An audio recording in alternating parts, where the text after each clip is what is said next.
হ্যাঁ দিদি, খুব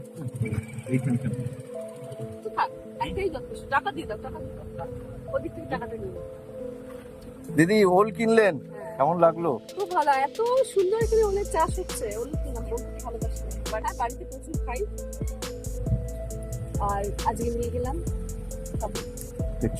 বন্ধুরা, আশা করি তোমরা ভালো আছো। আজকে একটা সুন্দর একটা ভিডিও নিয়ে আলোচনা করবো। সেটা হচ্ছে সমাজসেবক সুচিত্রা দি রচনা ব্যানার্জি সম্পর্কে এমন কিছু কথা বলেছে যা শুনলে খুবই ভালো লাগবে। সেটা হচ্ছে রচনা দিকে পুরো ধুয়ে দিলেন সুচিত্রা দি, কারণ রচনা দি এমন কিছু কথা বলে যে তাকে ধোয়াই উচিত। কারণ তিনি বললেন যে কুইন্টাল কুইন্টাল নাকি জল জমেছে। এছাড়া তিনি বন্যা দুর্গতদের দেখতে এসে ওল কিনছেন। তাহলে আপনারাই বলুন বন্ধুরা, যে কেন তাকে নিয়ে ট্রোল হবে না? সেই কারণে এখন রচনাদির এই ট্রোলটা বিশেষভাবে ভাইরাল হয়েছে। দেখুন বন্ধুরা কীভাবে সুচিত্রাদি রচনাদিকে ট্রোল করছে। রচনা ব্যানার্জি বললেন যে কুইন্টাল কুইন্টাল জল, কি বলবেন এই বিষয়ে? রচনা ব্যানার্জি, ফার্স্ট অফ অল আমি একটা কথা বলবো, এরা একটা সাংসদ হয়ে, মানে দেখুন এরা যে কথাগুলো বলছে অর্ধশিক্ষিত। আমার মনে হয় মুখ্যমন্ত্রী, মাননীয় মুখ্যমন্ত্রীর ওকে আবার প্রাইমারি স্কুলে পাঠানো উচিত।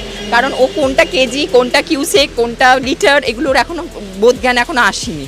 সুতরাং এবং এই ট্রোলটা এত ভাইরাল যে সবার মনে দাগ কেটে গেছে যে রচনাদি কী করতে লেগেছে, এবং সুচিত্রাদি কীভাবে রচনাদিকে ধুয়ে দিয়েছে একবার দেখো, যা দেখলে আপনারও ভালো লাগবে। তো চলুন বন্ধুরা, সুচিত্রাদির কণ্ঠে সেই সুন্দর সুন্দর কথাগুলি আমরা একটু শুনে নেওয়ার চেষ্টা করি।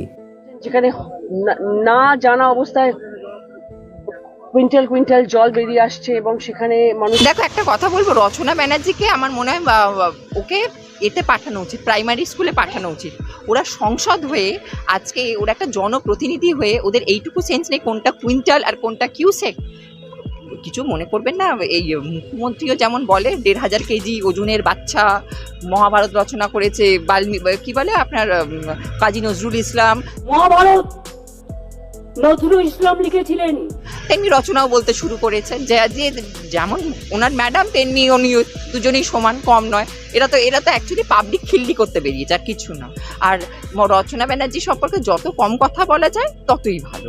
কিছু মনে এদের অফিসিয়ালি ৩-৪টে করে বর, এদের তো ৩-৪বার করে বিয়ে। আর এইসব মানুষগুলোকে মুখ্যমন্ত্রী নামিয়েছে, আমি কোনো রাজ্যে এরকম দেখিনি। যে দেখুন, দেব আর রচনা বলুন, এরা শুধু দেব রচনা না, মানে যে কোনো সিনেমা আর্টিস্টগুলো, মানে যারা এই পলিটিক্সে যুক্ত যেসব সিনেমা আর্টিস্টগুলো, এরা সব সুবিধাবাদী। এরা সেই তৃণমূলই বলুন, বিজেপি বলুন, যেখানে যাবে যে ওদেরকে অফার করবে ওরা চলে যাবে। তো বন্ধুরা, ভিডিও ভালো লাগলে অবশ্যই লাইক কমেন্ট করতে ভুলবেন এবং শেয়ার করতে পারেন বন্ধুদের মাঝে। তাছাড়া সাবস্ক্রাইব করে দেবেন।